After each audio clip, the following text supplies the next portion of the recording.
En ce moment, les Ukrainiens meurent, non seulement à cause des balles et des missiles qui s'abattent sur eux, mais aussi à cause de quelque chose de plus silencieux. Ils meurent de soif, de maladies évitables, et parce qu'ils boivent du poison qui leur est vendu comme s'il était sans danger. Dans le sud-est de l'Ukraine, on fait face à une crise de l'eau. Seuls 15% des habitants ont encore de l'eau qui coule de leur robinet. Certains ont dû utiliser l'eau des flaques. L'eau que vous gaspillez au robinet est un luxe rare pour des millions dans le Donetsk et le Louhansk occupés. Voici la partie choquante. Ce n'est pas une sécheresse, mais une catastrophe causée par l'homme, la corruption, la propagande et la négligence. L'eau est devenue une arme glaçante pour contrôler les populations et écraser la résistance sans violence. Lorsque vous verrez cette stratégie fonctionner, cela pourrait vous mettre en colère. Aujourd'hui, nous révélons la réalité sous l'occupation russe et en expliquons les raisons. Prenez la parole maintenant. Laissez-moi vous ramener à l'époque où les choses fonctionnaient, avant que tout ne tombe dans cet état déplorable. Il y a seulement quelques années, l'eau était aussi courante dans ces régions qu'elle l'est probablement pour vous. Une seule bouée de sauvetage maintenait toute cette partie de l'est de l'Ukraine en vie. Elle s'appelle le canal Sversky Donets Donbos. C'est une rivière artificielle massive en béton, longue de 81 miles, soit environ 130 km, construite à l'époque soviétique. Chaque heure, elle acheminait 66 millions de gallons, soit environ 25 millions de litres d'eau potable. De la Sversky Donets, elle franchissait collines et steppes jusqu'à la mer d'Azov. L'installation du système était solide, bien entretenue et fonctionnait comme une horloge. 7 vastes stations de pompage, aussi grandes qu'un pâté de maison, montaient progressivement l'eau, qui était ensuite stockée dans d'immenses réservoirs. De petites canalisations desservaient chaque cuisine, école, hôpital, de Malopol au sud à Louhansk au nord.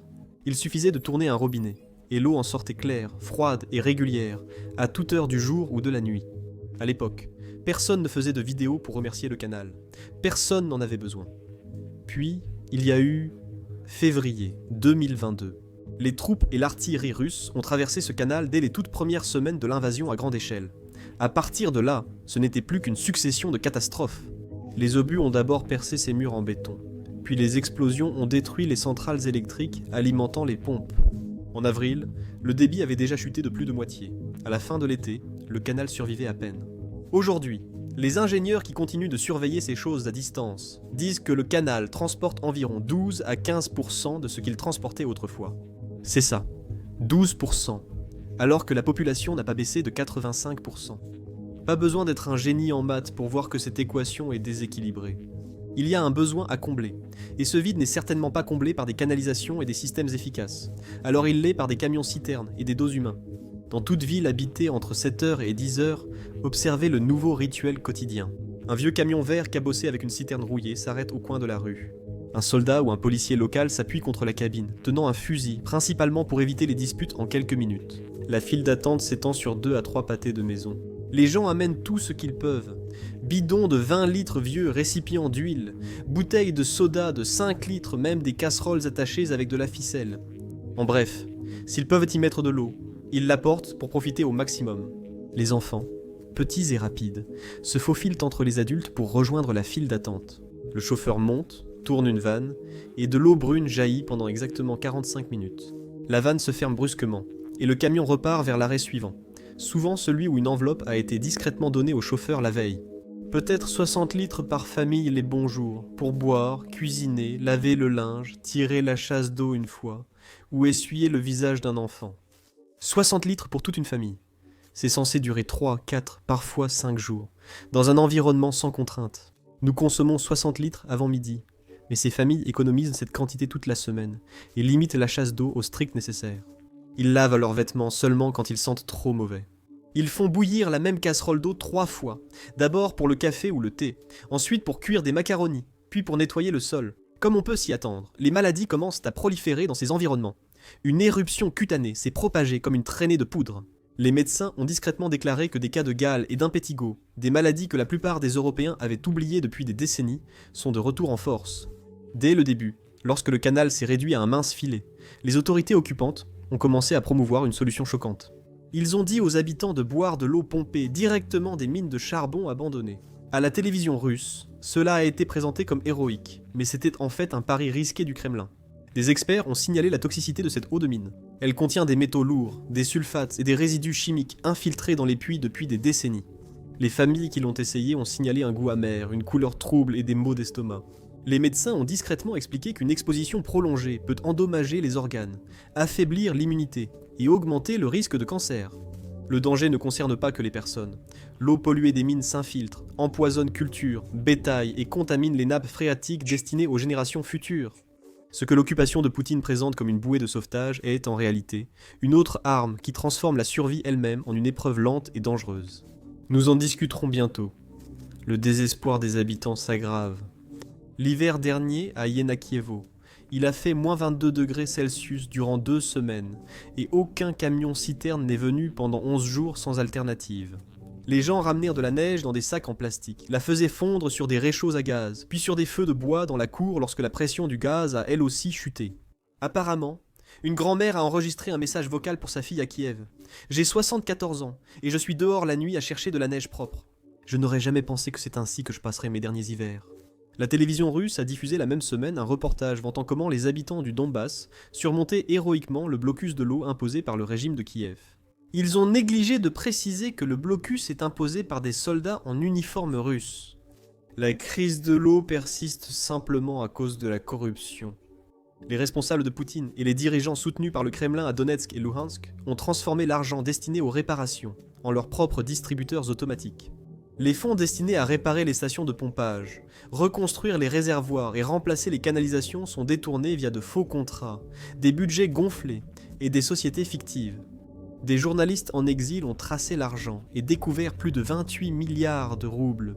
Mais 300 millions de dollars américains ont été dépensés entre 2022 et 2025 pour restaurer les infrastructures hydrauliques dans les territoires occupés. Sur le papier, cet argent a servi à acheter de nouvelles pompes, des kilomètres de tuyaux, des systèmes de filtration modernes et même des usines mobiles de dessalement.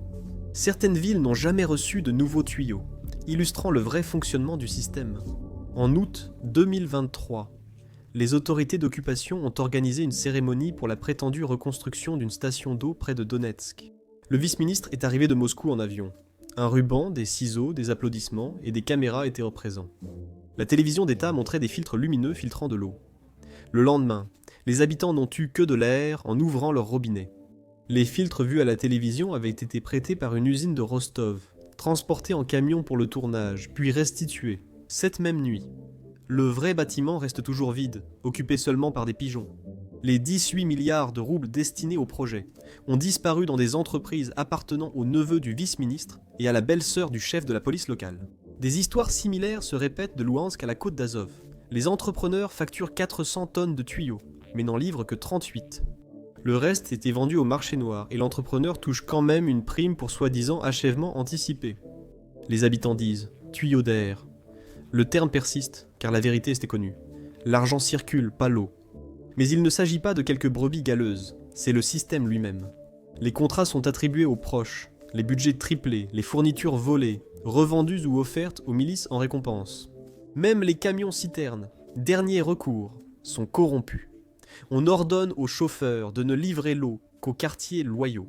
Les autres sont laissés sans eau. Ce genre de corruption ne concerne pas seulement l'argent, il s'agit aussi de contrôle, en décidant qui reçoit de l'eau et qui n'en reçoit pas. Les autorités de Poutine imposent la dépendance et répriment la résistance. Les médias d'État russes diffusent inaugurations et vidéos de propagande. Alors que les canalisations sont toujours cassées et les réservoirs vides, les familles attendent des heures, les enfants portent des bouteilles dans les rues et les hôpitaux rationnent l'eau au seau. Même les soldats russes et les milliers d'hommes du Donbass forcés d'intégrer l'armée de Moscou reviennent du front pour retrouver la même misère. Ils ouvrent leurs portes et trouvent la même eau brune dans leurs éviers.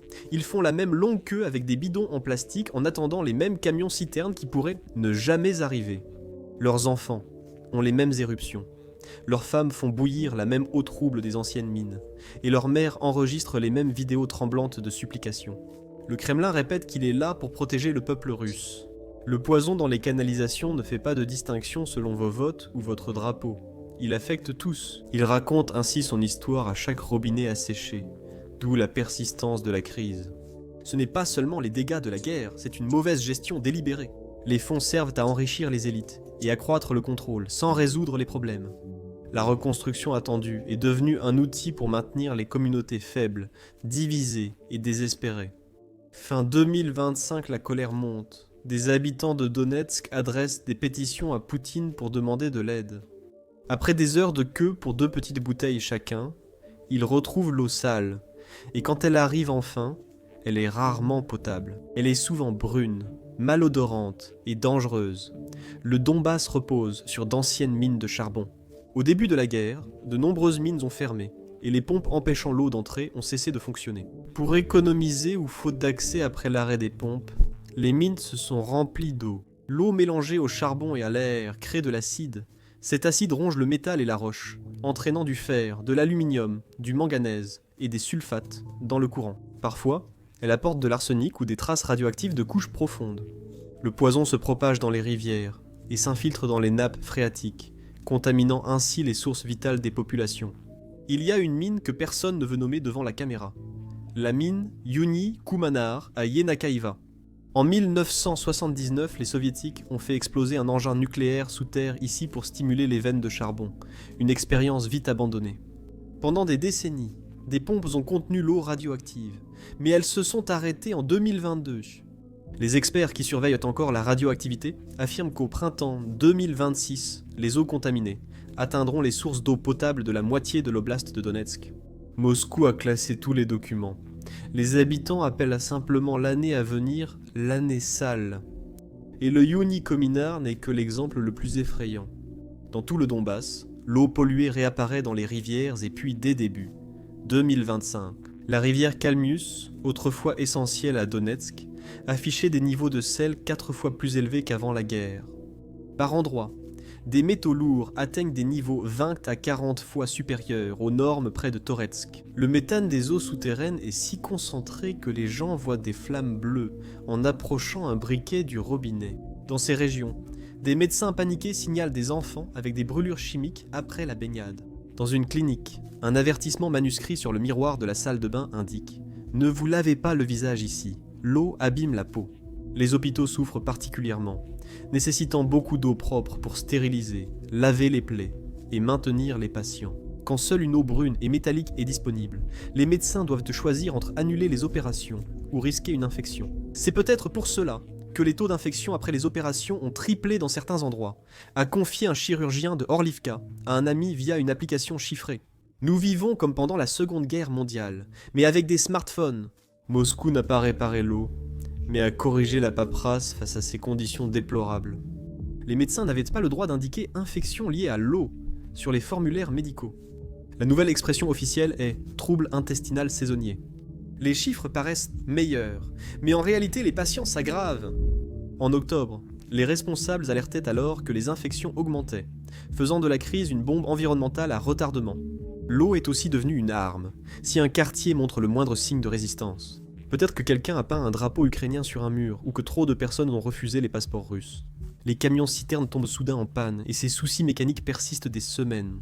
Un district ayant boycotté le référendum de 2022 est resté 19 jours sans livraison. À 2 km, là où le maire a sa villa, les camions arrivent tous les 2 jours. Les soldats russes organisent aussi des actions humanitaires, distribuant de l'eau. Mais d'abord, posez avec votre nouveau passeport russe en souriant. Sans passeport, pas de bouteille. À Nalchevsk, des points d'eau publics modernes ont été installés avec des robinets en laiton brillant et un grand QR code au mur. Scannez le code avec l'application des services gouvernementaux de Moscou. Le robinet coule 3 minutes. Sans téléphone ou l'application, vous rentrez à pied. Les grands-mères empruntent les téléphones des ados pour créer des comptes, sans comprendre, juste pour remplir une casserole. Pendant ce temps, la propagande travaille d'arrache-pied pour enjoliver les mensonges. La télévision d'État diffuse des reportages brillants, avec une musique grandiose et des plans au ralenti de soudeurs et de casques étincelants. Un extrait célèbre du printemps 2025 montrait un général russe tournant une énorme vanne tandis que l'eau jaillissait en un arc parfait. La voix off affirmait que l'endroit était Donetsk. Des spectateurs ont noté que les arbres s'étaient verts en mars et que la colline derrière le général était intacte. Les images ont en fait été tournées près de Voronij, en Russie. À 600 km, les panneaux routiers n'ont même pas été floutés. Un autre tour favori consiste à visiter un appartement soigneusement choisi, où les canalisations fonctionnent encore. Filmer. Une vieille dame reconnaissante qui fait l'éloge du président Poutine pour nous avoir redonné de l'eau. Coupé avant qu'on ne voie que le robinet est relié à des bouteilles cachées sous l'évier. Les chaînes Telegram locales racontent la vraie histoire. Elles montrent des immeubles de 90 étages dont seuls les 3 premiers reçoivent de la pression. Elles montrent des enfants remplissant des bouteilles avec l'eau des flaques, jugée plus propre que celle des canalisations. Et là, on peut même voir des quartiers entiers où les gens ont dévissé les robinets et utilisent maintenant les trous vides pour y ranger des bougies. À la place. Dans des lieux comme Novoluhansk, c'est encore plus absurde car les habitants sont privés d'eau depuis 3 ans. Même si le village se trouve juste au bord de l'un des plus grands réservoirs d'Ukraine, Méridopol était le plus durement touché de tous. Autrefois peuplée de 500 000 habitants, la ville ne reçoit toujours rien du canal principal 3 ans après le siège. Les familles creusent de petits puits dans les cours, espérant trouver de l'eau potable, mais obtiennent surtout une boue salée et métallique, mêlée d'eau de mer et de déchets miniers. Ancien grand port européen, la ville ressemble aujourd'hui à un camp post-apocalyptique où chaque goutte d'eau se compte et se dispute.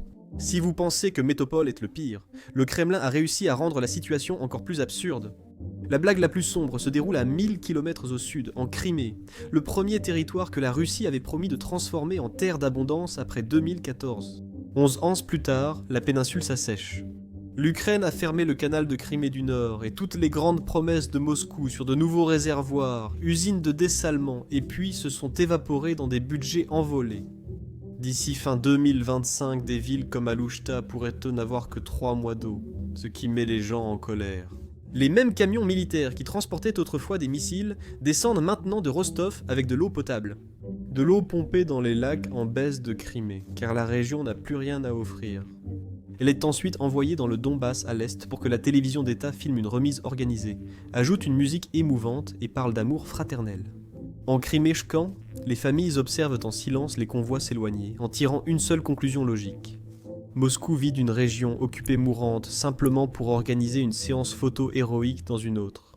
Ils ne se sont pas limités à la famine. En juin 2023, les troupes russes ont détruit le barrage de Kharkovka. En une nuit, un acte d'écocide a détruit le plus grand réservoir du sud de l'Ukraine. L'eau qui alimentait Kherson, Zaporijia et la Crimée du Nord a simplement disparu. Les canaux sont devenus terre craquelée, les puits se sont effondrés, et la terre fertile s'est changée en désert salé. 2 ans et demi plus tard, dans le sud occupé, les gens paient encore le prix de cette explosion. À chaque ouverture du robinet, l'eau est jaune, salée et bouche rapidement le filtre. Près du canal asséché, une femme a déclaré à une caméra cachée « Nous cultivions des tomates, on les sentait depuis le portail. Nous ne pouvons même plus laver un enfant sans éruption cutanée. » La brutalité dans le Donbass n'est pas restée cachée. Des gens du monde entier observent cette crise empirer chaque mois et beaucoup en sont choqués. Ils anticipaient des difficultés en zone de guerre, mais pas autant de souffrance ni que l'eau devienne un moyen de contrôle. Ce n'est pas une sécheresse, c'est un choix planifié et exécuté pour briser les habitants qui y vivent. Et en septembre, alors que la Russie célébrait l'anniversaire de cette soi-disant réunification avec des pièces commémoratives et des concerts somptueux vantant l'attention de Moscou. La réalité sur le terrain, c'était des files d'attente de plusieurs heures et des promesses d'usines de dessalement qui ne se sont jamais concrétisées. Les organisations humanitaires tentent d'aider, arrivant souvent avec des camions d'eau, de filtres et de comprimés pour rendre l'eau potable. La Croix-Rouge, Médecins sans frontières, des groupes religieux et de petites associations caritatives étaient présents. La majorité des convois ont été stoppés par des soldats russes avant d'atteindre la lisière de la région. Les officiers imposent des frais injustifiés, gardent des fournitures ou refusent l'entrée avec de faux documents. Une équipe médicale a dû attendre 2 semaines hors de Louhansk, car leur kit de test d'eau était jugé suspect. Ils devaient rester sur place jusqu'à la confiscation des kits. Dès que l'aide arrive, elle disparaît presque aussitôt. À Makayivka, une église a reçu 5000 bouteilles d'eau en octobre. Les bénévoles les ont distribuées rapidement, mais sont tombés à court avant la fin du 4e pâté de maison. Le prêtre a ajouté qu'il n'avait jamais vu d'adulte pleurer de soulagement pour une chose aussi simple. Voilà à quel point le besoin est profond. Cette brutalité est si banale que beaucoup oublient qu'elle constitue des crimes de guerre et des violations des droits humains. Le droit international précise les obligations d'une force d'occupation. Elle doit fournir nourriture, médicaments, hygiène et eau potable. Priver volontairement les gens de ces biens est un crime de guerre. Les retirer pour punir une communauté est pire encore. La Cour pénale internationale enquête déjà sur les attaques envers les infrastructures ukrainiennes, et des experts estiment que la destruction de l'eau du Donbass en fait partie. Le problème, c'est que les inspecteurs ne peuvent pas entrer en Russie. Elles refusent chaque visite, déclarant les stations de pompage sites militaires dès qu'on souhaite les voir. Les groupes de défense des droits de l'homme ont tenté de recueillir des preuves de l'extérieur, rapportent Amnesty International et Human Rights Watch. Des familles attendent des heures pour de l'eau sale, des hôpitaux annulent des opérations, et des enfants se brûlent en se lavant. L'Organisation des Nations Unies avertit que cette crise pourrait inciter d'autres dirigeants à utiliser l'eau de la même façon dans d'autres conflits. L'Organisation mondiale de la santé considère la hausse des maladies comme un signe de la gravité réelle de la situation. Les gouvernements ont réagi avec force, mais les mots ont des limites. L'Union européenne a sanctionné les entreprises et responsables impliqués dans l'administration des zones occupées. Les États-Unis qualifient désormais le sabotage de l'eau de crime russe. De nombreux experts juridiques estiment que c'est sans doute le cas moderne le plus flagrant d'utilisation intentionnelle de l'eau comme arme. Pourtant, la souffrance persiste. Les médias d'État russes cachent la vérité en filmant de fausses réparations avec du matériel emprunté et des soldats simulant le rétablissement de l'eau dans des quartiers privés d'eau depuis des mois. Pendant ce temps, les familles de Donetsk et de Louhansk font fondre la neige, font bouillir l'eau des mines, ou paient ce qu'elles peuvent aux chauffeurs de camions-citernes qui vendent l'eau à des prix exorbitants. L'eau en bouteille propre coûte désormais plus cher au litre que la vodka ou les cigarettes. Réfléchissez-y un instant. Dans certaines villes, une bouteille de 5 litres coûte jusqu'à 800 roubles, tandis que la plupart des pensions ne dépassent guère 18 000 par mois. Les familles vendent tables, canapés, vieilles alliances, tout ce qui rapporte un peu d'argent. Certains empruntent à des voyous locaux, à des taux impossibles à rembourser, juste pour que leurs enfants boivent en sécurité une semaine de plus. Le monde juge la cruauté illégale, mais dans les zones occupées, rien ne change vraiment. Les gens affrontent chaque jour la soif, la maladie et la honte pour survivre. De nouveaux rapports indiquent que la Russie veut criminaliser la publication d'informations sur les pénuries d'eau, faisant du silence une loi. Pendant que les robinets restent à sec, pour les Ukrainiens, le message est simple. L'eau est désormais un autre champ de bataille. La Russie n'utilise pas seulement des missiles et des obus, elle s'attaque aussi aux choses essentielles dont les gens ont besoin pour survivre, transformant les robinets en armes et obligeant les familles à se battre pour chaque goutte. Le monde débat de lois et sanctions, mais sur le terrain, les dégâts se comptent en seaux, enfants malades et tuyaux silencieux. Quand les gens tournent le robinet malgré tous les obstacles et contre toute attente, le peuple ukrainien trouve encore des moyens de maintenir le système en vie. Les mécaniciens, autrefois réparateurs de machines minières, avancent désormais dans l'obscurité avec des chalumeaux soudés au dos. Ils rampent dans des tunnels effondrés et réparent les tuyaux gelés avec des pièces récupérées d'anciennes usines. Ça ne devrait pas fonctionner, mais d'une manière ou d'une autre, ils arrivent à faire tourner 3 des 7 stations de pompage. Les moteurs tremblent au point de sembler s'effondrer, mais continuent à pousser l'eau dans les conduites. Des villageois collectent des dons en ligne pour acheter une pompe chinoise. Ils l'ont cachée dans un cercueil marqué « Restes humains », l'ont transporté à travers le front sans être fouillé, l'ont descendu dans un puits abandonné et ont ramené de l'eau propre au village. Aujourd'hui, 400 familles la protègent en continu, sachant que les patrouilles russes la prendraient dès qu'elles la trouveraient. Les femmes ont créé leur propre réseau souterrain pour combler les lacunes. Des groupes de discussion privés font office de salles de contrôle, suivant les camions-citernes comme d'autres suivent les vols. Elles se préviennent mutuellement des chauffeurs qui exigent des pots de vin ou trichent en livrant des demi-charges. Et elles félicitent les rares, qui sont dignes de confiance et tiennent leurs promesses.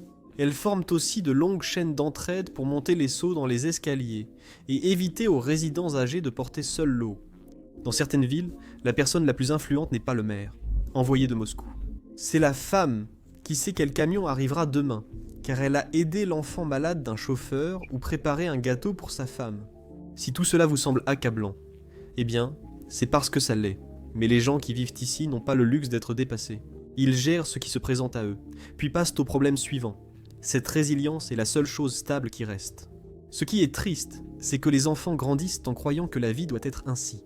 À Storobrachevi, un enfant de 10 ans, c'est précisément quand les tuyaux de son immeuble fonctionneront. Un soir sur 3, à la même minute, il entend le gargouillement, signe que la vanne de l'hôpital s'est ouverte. Il règle un minuteur sur son téléphone fissuré, se douche vite et appelle ça du confort. L'eau est brune et sent le métal. Il l'accepte, sans questionner, car son monde lui a appris que c'est ainsi que l'eau est. Début août, une vidéo a circulé sur l'internet russe plus vite que les censeurs ne pouvaient la supprimer. Un cercle de petits enfants dans une cour poussiéreuse, tenant des bouteilles en plastique vide, scandant à l'unisson « Oncle Poutine, s'il te plaît, donne-nous de l'eau, nous avons soif, fais un miracle pour nous ». Les autorités d'occupation ont voulu voir là une preuve d'amour pour la patrie, mais le récit s'est inversé en quelques heures. La vidéo était de la propagande ukrainienne. L'enseignante a été renvoyée, les parents menacés. Les voix des enfants résonnent toujours. Chaque enfant de 5 ans portant désormais un bidon de 20 litres dans chaque file d'attente, comme si c'était normal. La vérité, c'est que les dégâts vont bien au-delà d'aujourd'hui. Des échantillons de sol extraits en 2024 et 2025 révèlent des taux très dangereux de plomb, cadmium et arsenic. Les légumes cultivés dans les jardins familiaux peuvent empoisonner les enfants. Les agriculteurs qui utilisent encore l'eau de la rivière voient que leurs vaches et leurs chèvres mourir d'insuffisance rénale. Les nouveaux puits atteignent une eau salée et amère après seulement quelques mètres. Les experts murmurent sans cesse le même avertissement. Même réparés demain, de vastes zones du Donbass pourraient rester sans eau potable pendant 50 ans ou plus. La pollution est si présente que les gens partent dès qu'ils le peuvent, laissant des immeubles à moitié vides. Les écoles qui accueillaient autrefois des centaines d'élèves résonnent aujourd'hui avec seulement quelques dizaines. De nombreuses familles renoncent à avoir des enfants, craignant de ne pas assurer d'eau potable à un bébé. Moscou remplit les pièces vides avec des colons venus de villes russes lointaines, leur promettant des appartements gratuits pris aux personnes qui ont fui. Des camions-citernes livrent 2 fois par semaine. Les anciens voient les nouveaux utiliser de l'eau propre pour la chasse et ressentent plus que de la colère. Ce n'est pas la douleur de voir des étrangers vivre la vie qui leur a été refusée. Un rappel que survivre ici dépend du pouvoir, non de la justice. En regardant vers l'avenir, la route se divise en 3 futurs possibles, chacun façonné par les choix que les personnes au pouvoir feront ou non. Le premier avenir est sombre, car il ressemble à aujourd'hui. La corruption continue de détourner l'argent destiné aux réparations, la pollution du sol continue de se répandre, et des quartiers entiers glissent lentement vers des endroits où aucune famille ne peut vivre en sécurité. Moscou contrôle la région, en théorie, mais en réalité, elle ne possède qu'une zone abîmée, des villes déclinantes et quelques milliers de partisans âgés sans autre option. Des projets de criminaliser la discussion sur les pénuries pourraient aggraver le problème. Le second avenir est peu probable. Ici, un dirigeant choisit de réparer le système plutôt que de le piller. Les ingénieurs obtiennent la protection dont ils ont besoin. Les budgets vont enfin là où ils devraient aller, et de vraies réparations commencent. Les experts disent que 40 à 500 millions pourraient permettre au canal principal de retrouver 80% de son débit en 3 ans. Cela semble beaucoup jusqu'à ce qu'on se souvienne. La Russie dépense plus que cela en missiles chaque mois. La majorité des habitants du Donbass doutent que les dirigeants actuels optent pour cette voie, surtout quand le chef de Donetsk prône la prise de nouvelles terres ukrainiennes. Le troisième avenir, auquel beaucoup s'accrochent, survient lorsque la guerre cesse ou que les lignes bougent, permettant l'entrée d'équipes internationales. Les tuyaux et les pompes peuvent être réparés avec du temps et des efforts. La pollution en profondeur sous terre est plus difficile à nettoyer. Cela prendrait des décennies, coûterait des milliards et resterait peut-être impossible, mais le travail pourrait commencer. Des villes comme Mariupol et Donetsk pourraient un jour retrouver une eau propre et régulière. En attendant, des millions vivent la même triste routine. Ils se réveillent et vérifient le seau sous l'évier pour voir l'eau restante. Ils comptent et espèrent que le camion arrivera avant le prochain repas. La nuit, allongés, ils espèrent que demain n'apportera pas un autre tuyau vide. Les enfants et leurs bouteilles n'ont rien demandé. La femme d'âge moyen et ses groupes secrets n'ont rien demandé de cela. Le mécanicien qui soude dans l'obscurité et la grand-mère qui ramasse la neige propre n'ont rien demandé de tout cela. Et pourtant, ils continuent de vivre cette réalité, jour après jour, et chaque jour le monde détourne le regard. L'eau demeure sale, le poison s'infiltre davantage, et un autre enfant grandit en pensant qu'une goutte par seconde suffit pour une douche. L'un des problèmes avec la réalisation de vidéos comme celle-ci, où l'on montre beaucoup de frappes de drones, même si aucun humain ou soldat russe n'est blessé. Dans la vidéo, YouTube démonétise ou limite souvent nos contenus. En fait, la semaine dernière, d'après YouTube, 4 de nos vidéos ont été démonétisées. Montrer des frappes de drones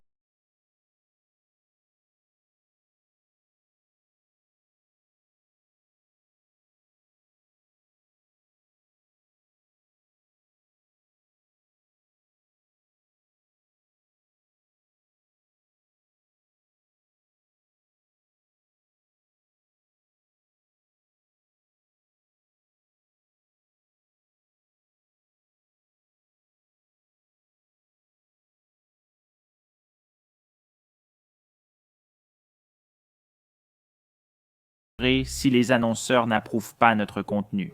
Nous ne finançons pas le site grâce à la publicité, nous le finançons grâce à votre soutien. Donc, si vous êtes quelqu'un qui s'intéresse à ce genre de couverture et que vous souhaitez regarder nos vidéos sans censure et obtenir du contenu bonus que nous ne pouvons tout simplement pas mettre en ligne ici sur YouTube, alors rejoignez-nous sans hésiter sur businessbasicsinsider.com. Cliquez sur le lien en description ou scannez le QR code à l'écran. En nous rejoignant, vous pourrez regarder tout le contenu que nous avons déjà mis en ligne ainsi que toutes les vidéos que nous publierons à l'avenir. En plus de cela, vous soutiendrez notre couverture et notre chaîne, alors merci beaucoup. Je m'appelle Sam et je vous retrouve dans la prochaine vidéo.